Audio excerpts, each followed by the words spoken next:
Hello everyone, welcome to this episode of the Capable Minds podcast. Today we have Mike Sargent, owner of Sargent Property Group and Indii Estates. He shares valuable insights into the property industry and how he's made his success. Please like, share and subscribe to our channel as it helps us grow. And as always, before we get started, ask yourselves one question: what makes you capable? Capable Minds podcast. All right, Mike, thank you mate. very much for coming and speaking to me today for the Capable Minds podcast.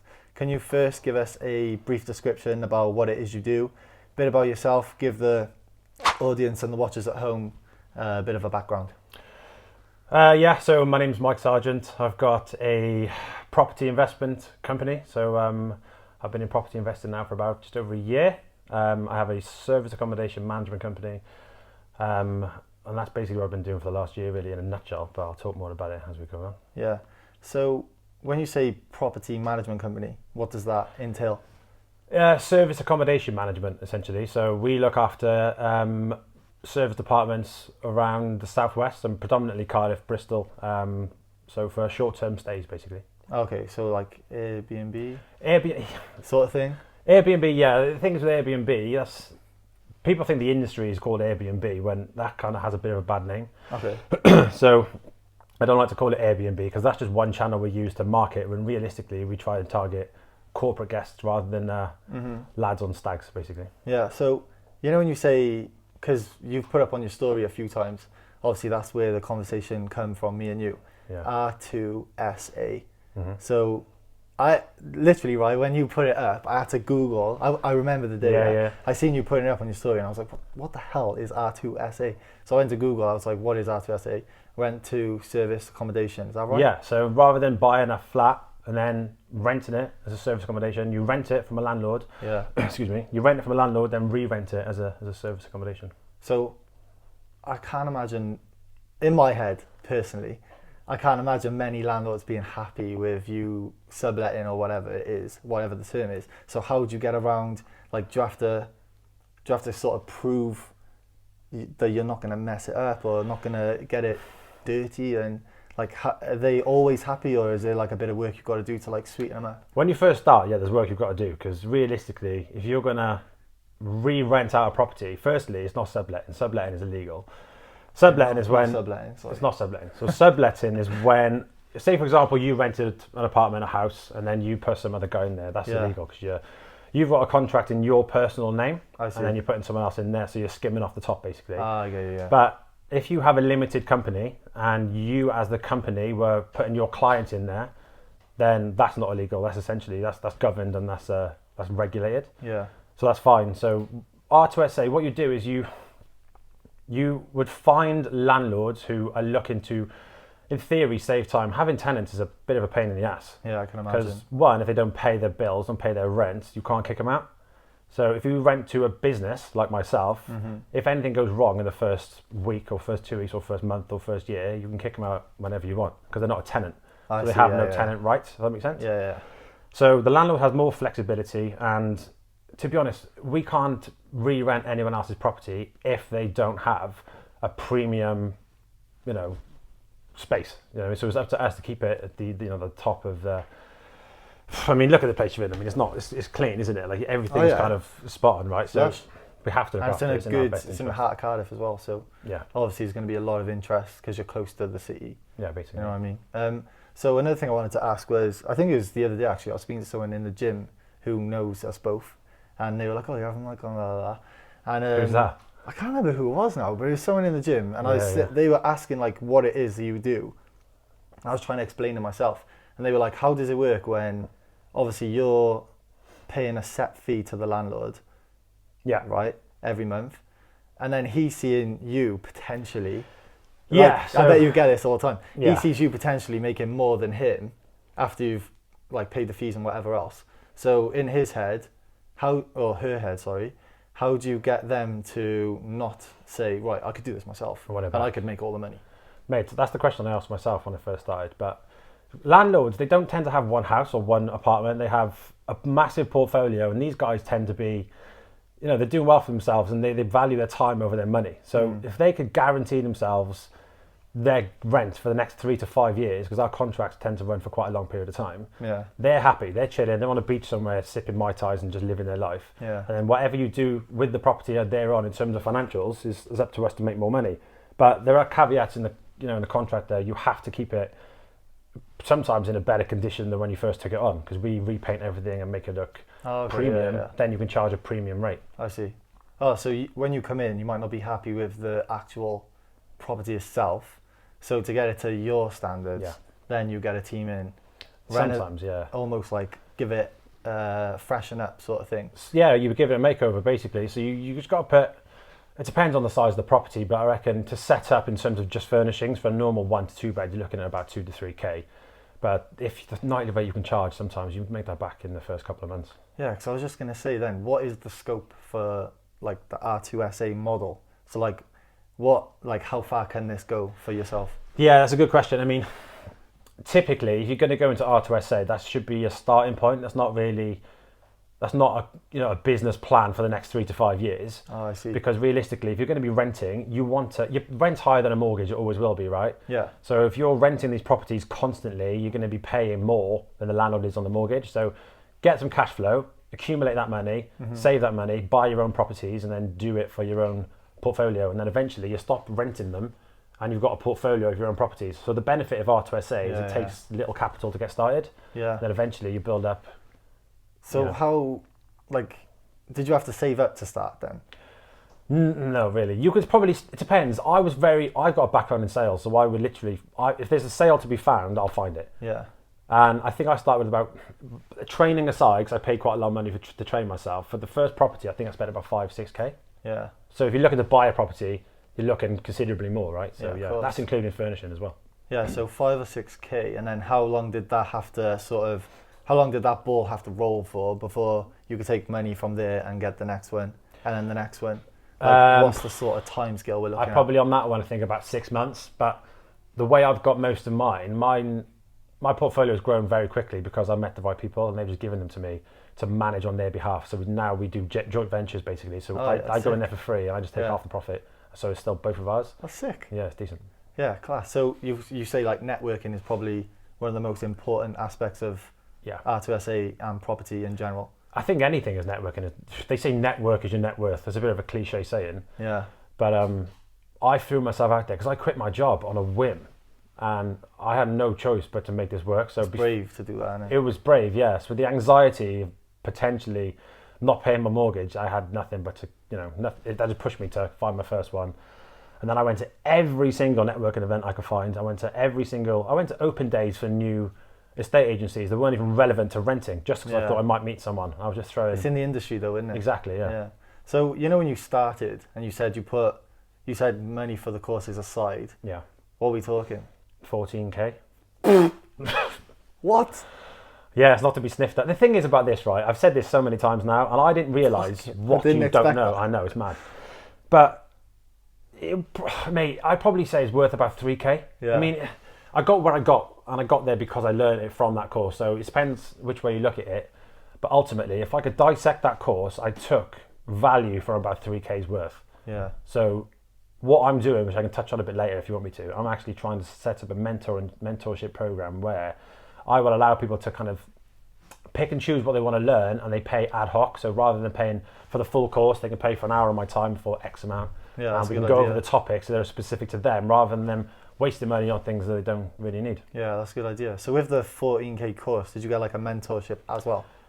The mentorship, but they say it loosely. So you get courses that you kind of follow online, right? So you get access to literature, and you get access to, I think there's 20 different mentors who are specialise in different parts of property. So it could be BRRs, it could be flipping, it could be lease options or rent to rent. BRR, sorry? Buy, refurbish, refinance. So that's when you buy a property, you refurbish it, refinance it, pull the money out, put that money into a new one, and then you repeat.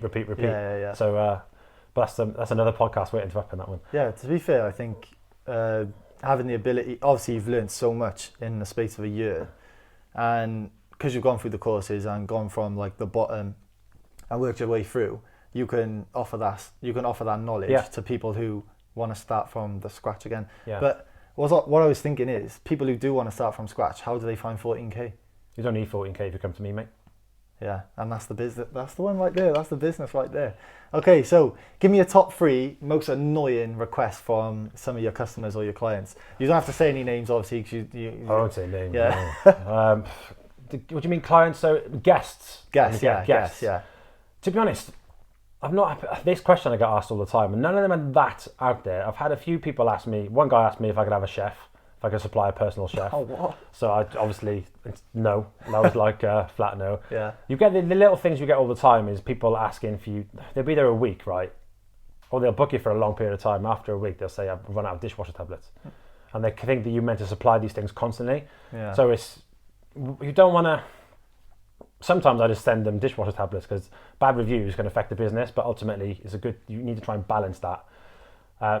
But nothing crazy. I've had a few parties happen where, we've got noise monitors in our flats, right? So at 3 o'clock in the morning, my phone will ping and I look and it gives you the decibels. So it shows you, the music playing at 3 o'clock in the morning.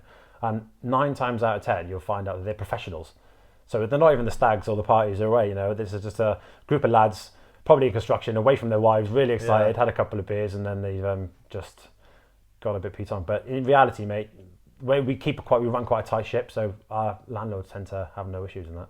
Oh, good. When it comes to like the annoying guests, is anyone?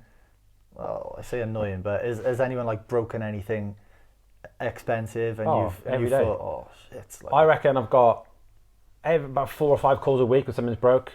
Nothing like the TV. We've got one of our apartments we've given to Cardiff Council, and there's a family in there, and they're lovely, to be fair. The young kids are a bit vulnerable. They're from third world country, and we put them up because they were looking for somewhere in between stays in terms of social housing. But yeah, I think they were in there for about 2 days, and this is a brand new apartment. I'm talking newly built, newly renovated, newly furnished, and day 2, everything was broken. The mirror, like the things were off the walls, the tables are broken. It's just culturally, I think they just. How do they explain that? It's part of the game. It is what it is, but that's why we can charge the rate we charge. Yeah. Because in reality, that's what one of our USPs for the landlord is, that we will cover everything, so you will never get bothered. We pay the rent for 3 to 5 years. We cover all maintenance. If the boiler breaks or the ceiling caves in, that's their problem, obviously. Yeah. But all the small things and things like that, we just cover. But that should, if you're doing it properly, still come out of the profit that you're making. So what if a guest breaks something? Do you have to put it in a contract for like that they have to cover? Yeah, like there's T's how and does C's, it work? yeah. So it depends where they book. If they come directly, we have our own policy. So if you can regain anything that's broken, in a short answer. So we've had a few things. In fact, we had someone leave recently. Again, they were professionals, and the cleaner went into the clean, and there was just weed everywhere. So they were smoking weed everywhere. Weed. Oh, weed. No, quite the opposite. No, they were smoking weed in the flat. So there's no smoking in any of our properties. Yeah. But there was a reminiscence of weed everywhere, and it just stank. So we had to get the cleaners in there to do a deep clean, like wash all the curtains and bedding and stuff. There's weed in the beds. Because like the sofa's like fabric. Yeah, it stinks. Pillows. And we had to cancel the next booking because we couldn't get the cleaners in there in time. So we lost money there. So that was charged to the guest. So really? Yeah, 460 quid. We got back in like a couple of days. Did they argue that or no? No, you can't. You have to prove. So we had photos of weed all over. They left a grinder there. So literally, exactly. Idiots. But they did not. But usually, the people who work there, the people that stay in there that are workers, that would have been booked through HR from whatever company they're from. Oh yeah. So if you go to their boss and say, "Excuse me, mate, they're fucked. They're game over, mate." Yeah. They get sacked. Exactly. Well, they never get sacked. They tend to try and argue their point sometimes because they're their staff. Yeah. But I say, mate, there's a grinder here. Do you know what I mean? Yeah, you can't argue with a grinder. Yeah, exactly. Yeah, go for it. What would you say the biggest like learning curve has been for you in the last? When did you start exactly? So I've got 2 companies running. So I started Indii Estates. This is a question you're going to ask. I can answer this one first if you want. Go for it. So go for it, just go. Yeah. Indii Estates. I started Indii Estates in September. I registered Indii Estates in September, but I started when I quit my job in November, really going for gold. So that was my company where I was finding my own rent-to-rent deals. Yeah. Then investors asked me to find them the same kind of deals because they were seeing my success on Instagram, which is where I usually track and showcase what I'm doing. They came to me and said, "Can you find me the same deals? I want the same bit of action." So I set up Sargent Property Group, which covers my sourcing.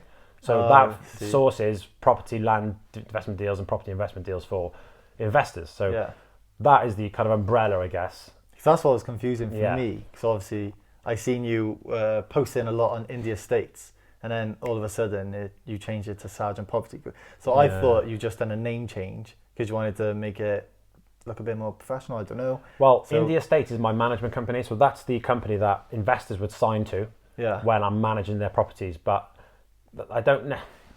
It's more like guests would see that and that kind of thing. So my Instagram, for example, where I market, that's aimed at Sargent Property Group, and that's where I get my investors. So it was more fitting that I changed the name to I see. that. Yeah. So you don't fancy running 2 Instagrams, do you? Well, I don't know. I've got a social media manager. I think she's got hands full as it is. All right. So biggest learning curve over the last sort of 12 to 13 months. I've said this last repeatedly. September, wasn't it? Last September. Yeah, I think I've really So 13 months or so. What would you say your biggest learning curve is? Biggest learning curve is know when to give things away. In what sense? Delegate. The amount of times I've let things get to like the pressure of allowing myself to build in my own head with things that I'm just too precious to give away. Thinking that it's your baby when you set a company up, and I didn't know the value in finding people that are sometimes better than me. Certain areas like marketing, for example, or I've got a PA who's amazing. She's literally, she puts processes in place that make my life so much easier. Yeah. But things that I didn't want to give away at the time that were causing me so much trouble. If I did that earlier on, I'd have had more time to just focus on sourcing or focus on getting more, essays and it would have built. But I'm there now and I'm learning what to give away. So why do you think you struggled with it when you had it all? Like when you were doing all the tasks? It's just too much. I mean, no man can do everything. It wasn't just that as well. You were my PT at one point, or to some extent, right? Yeah. How many times did I train in that month when you came in that program? Yeah, well, you smashed it for like 2 weeks, and then he fell off. And then I fell off the wagon, basically. But I just can't. I was trying to do 100% of everything, 100% of training, 100% eating well, 100% of both companies on my own, and I just didn't have the time. If I could clone myself, it would have been a better option, but that's just not possible. We don't want two of me. Imagine having 2 of me, mate. That'd be amazing. That'd be funny as well, to be fair. But I just couldn't do it all. So I think as soon as I gave things away, I had more time to focus on. I'm not good at marketing. I'm not good at. For me, that's just not one of my strengths. So passing that to someone who's better means I can focus on sourcing and sales, which is exactly where I excel. It's funny you say that. It actually reminds me of myself because obviously I'm trying to run the podcast, trying to run the clothing brand, PT business. So you've got clients. You probably get it. You get clients messaging you at all times, asking requests. So you constantly feel like you're on your phone all the time. If you're not doing one thing, you're doing another. Yeah. If you're not doing that thing, you're doing another, and then girlfriend on top of that. Work and everything else. So I understand what you're saying in terms of girlfriend's a job, is it? Full-time job. Full-time job and then some. But yeah, like I understand exactly what you mean in terms of like trying to spread yourself too thin. Yeah. Like there will eventually be a breaking point where you've got to outsource certain tasks and certain jobs. I think I hit that breaking point a bit too. I went past the breaking point. I think that's something I learned. I was trying to come up for air a bit. I should have given things away earlier, but now I feel so much better. How was it affecting you when you were getting close to the breaking point? Like I wasn't sleeping. Relationship. Oh mate, everything was just affected. If I don't sleep, I don't train in the morning because I'm up late working. I was trying to do it all. I set up my own cleaner company as well, which is integrated, just because the cleaners I had I wasn't really happy with. So we got a contract with hotel linen companies. So I've got a storage unit that's got all our linen, and I've got literally, if you walk in there, it looks like a hotel. Like linen, it's enormous, and it's got like thousands of linen.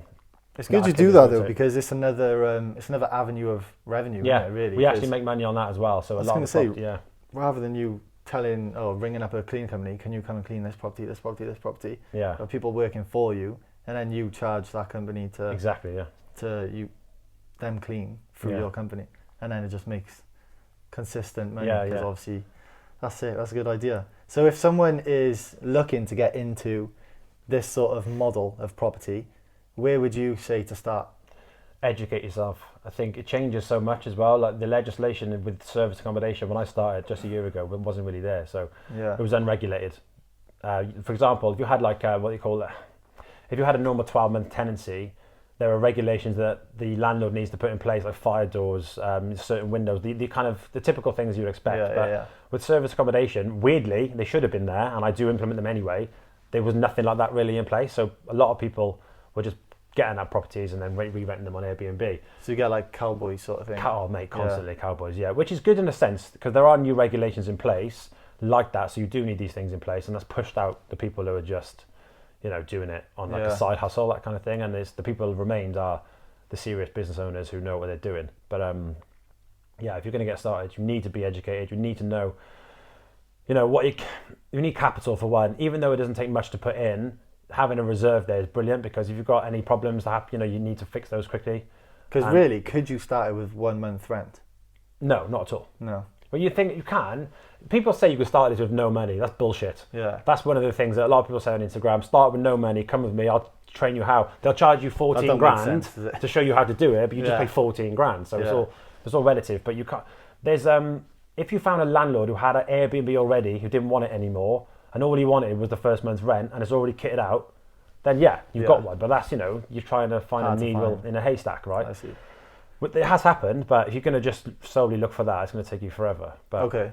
And when we, if someone was, you said they got to get educated first.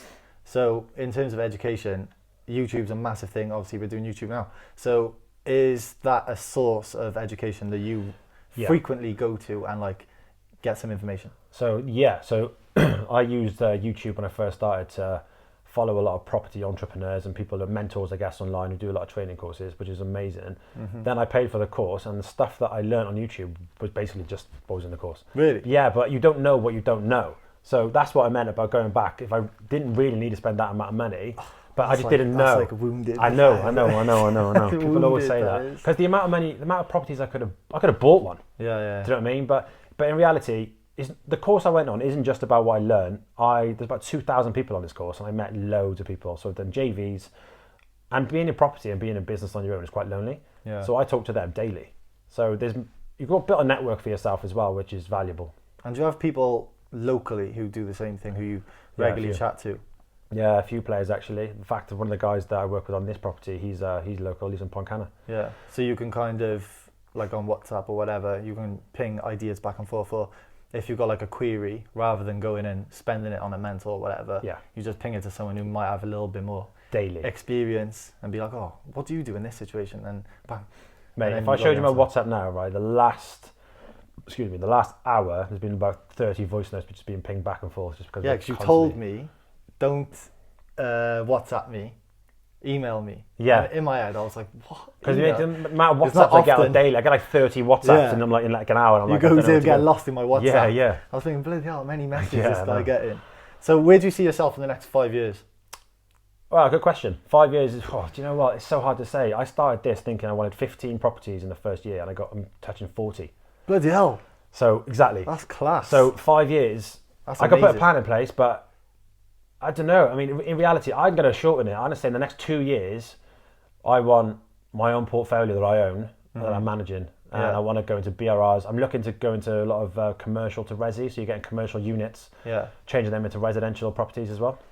So you get, say, a small office block. Is that right? Not necessarily office blocks. So during Brexit, there was loads of properties on, like, say, Albany Road, shop kind of streets like that, where there are a lot of derelict businesses going under. Yeah. So Boris Johnson passed a law that it's like a tax relief essentially. So you could purchase these commercial units a lot easier, and then he wanted them to be changed into resi, just so they were derelict buildings on a street. So residential units, like flats. So there's a bit of a nugget there. It's a bit of an opportunity.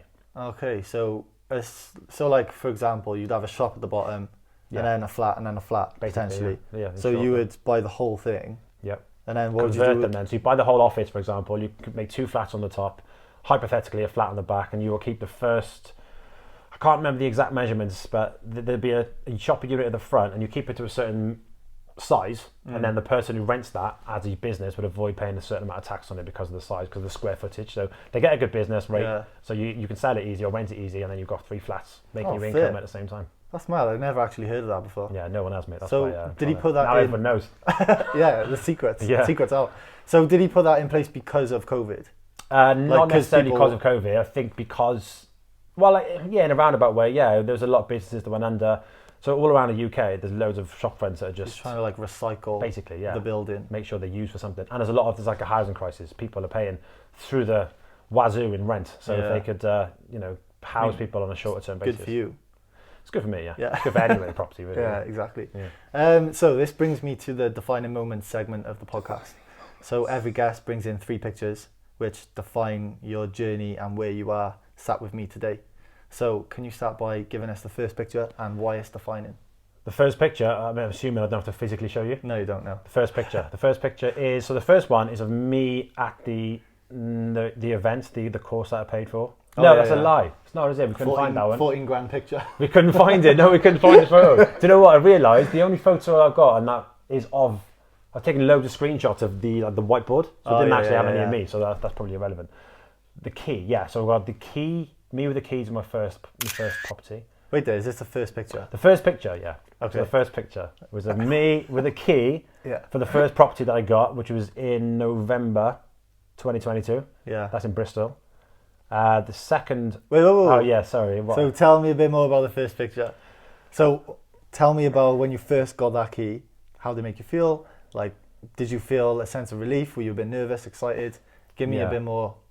When I got that key, I remember I was talking to this agency in Bristol, and I just bought a new Mac, and the only company I was emailing on that, I probably had 3 emails like every 2 days, was this one estate agency, and I was just, I remember just sitting there looking at my laptop, waiting for the response, thinking, are they going to say yes? And we were negotiating, and then finally we agreed. Because it was my first one, I had no kind of nothing tangible to prove that I could do this, but luckily they gave it, gave me a shot. So yeah, when I picked up the keys, for me, it was like probably one of the most amazing moments of my life, because I thought I'd done this on my own. It's a hard thing to do as well, and I'd done it I did it in 6 weeks, and most people spend about 4 months trying to find their first one. So That's really good. I did well, yeah. So that was a big moment for me. So you literally sat by the phone like that, waiting for it to like light up. Waiting. They sent an email as well, and they'd be like, "Oh, sorry, we've got to change this," and I'm like, "Oh no." But then eventually I narrowed it down. Yeah. So how, after you got that message or the email, how quick did you go and pick them up? Oh, they gave you a time slot. Oh, yeah, I know. Yeah, I think it was. I had to wait so about a just week. race there? No. I had to wait about a week, to be honest. But in the whole time, like in that week, I was thinking, until I had the keys in my hand, I didn't think it was real, because you sign the forms on the day when you're there. So I was thinking, something's going to go wrong. It seems to be good to be true. But so that's the moment that got the ball rolling. yeah, that was the moment I realised that all the work started. I thought, right, now uphill from there, make loads of money, and all the problems started kicking in. Things started breaking, guests were complaining, because I was learning as I was going. But it's part of the process, though, isn't it? Yeah, and we're all better for the experience. Yeah. So let's go into picture 2, which you were so eager to get into. So tell us what the picture is. Picture 2 why is the defining moment? That was, I think I went to my 20th property, and I had a picture with my daughter. Oh yeah, Indii, hence the name. 20th property. Yeah, that was April, I want to say. Indii. Give her a nudge. Indii, come and say hello. She's in the big time. She's in the big time, baby. Come say hello. All right, so who is this? This is my daughter, Indii. Indii Estates is named after. So your business is named after your daughter, yeah? Yeah, basically, yeah. That's amazing. How do you feel about that? Weird. How did you break the news to her that she was going to be the face of your business? Do you know what? I didn't actually break the news to you, did I? I think I was on my laptop, and the company logo was on the back, and it said Indii Estates, and she was mid-sentence. She went, "That's my name." That's class. Yeah. Fair play. Go on, back to your sweets. All right, so the picture of you and Indii in the 20th property. So why is that a milestone for you? Why 20?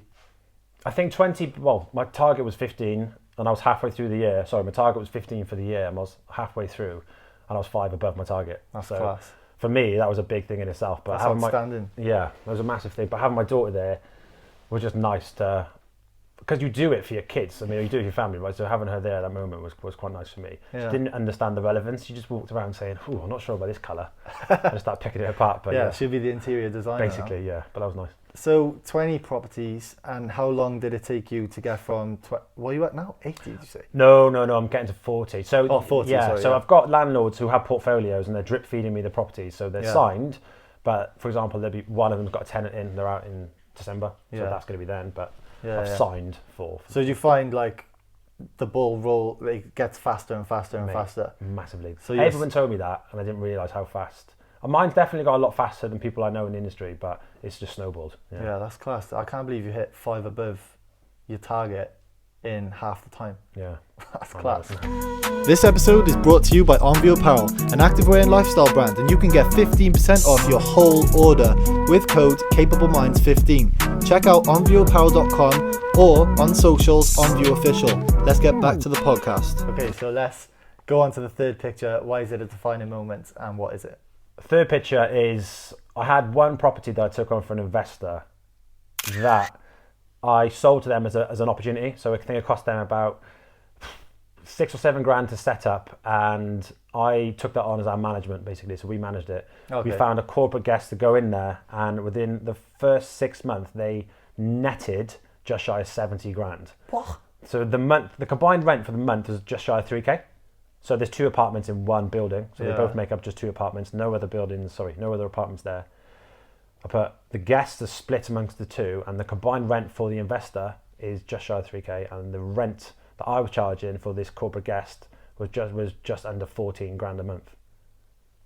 What? Which is mind-boggling, isn't it? So talk to me about the numbers again. Sorry. So the investor, basically the tenant, the company that has this apartment for an SA, is paying the landlord rent, right? Yeah. They pay the landlord rent just shy of 3k a month. And then the corporate guest that I've put in there is paying me, therefore the investor, the rent of 14 grand a month. So after their expenses, they're netting about 10k every month. They've had it for just less than 6 months. So they touch about 70 grand profit. So that's probably the biggest Massive. profit you've had on a single property. Unbelievable, yeah. So is there a chance of you getting more of those kind of properties? Like if you get more investors on board? Well, it's not the property itself. It's the what I have that a lot of people don't. It's not necessarily the bricks and mortar. It's the relationship with the corporate guest. The businesses that I put in there pay premium. So because they're still under we have partnerships basically. So definitely. Yeah. So essentially, if you know there's like a guest with a corporate guest going in there, you can afford to put a bit more on the. You can. It's relative premium to the guest. You can't just. I mean, no other company would just whack him up. I mean, this is what shall I say? This is a what's the word I should use? This is a specific. Like tailored. It's tailored. That's the best word to use, and it's tailored. So this one in particular, we do a lot more for them, but we they're quite happy with it. I'd be tailoring all of them, I would. I know, honestly, mate. Tailoring all of them. I know. If you want one, mate, feel free to become an investor. No, maybe one day after even that financials. All right, so give us a top tip that you would give to someone who's watching that they can take away with them and implement into their life. So is there something that you've been told or read or listened to and you think, you know what, I want to, like, that's something that you sort of live by, and it's a quote that you sort of refer back to quite often? A few things really. It depends. Like if it's property specific, then it's going to be get educated. That's the one thing I've told everyone. Yeah. Rich Dad Poor Dad, one of the best books I ever read. It made me realise. Maybe I saw things differently in how I spend your money. Having debt sounds crazy, but being in debt isn't always a bad thing.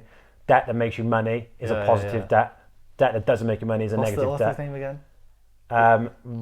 Rob. Oh, mate. No, Richard Rasukak. Mate, I can't remember his name. I know who you're on about. Yeah, follow on Instagram as well. He's quite good. He's talked about gold and silver and investing in different things like commodities that over time they get.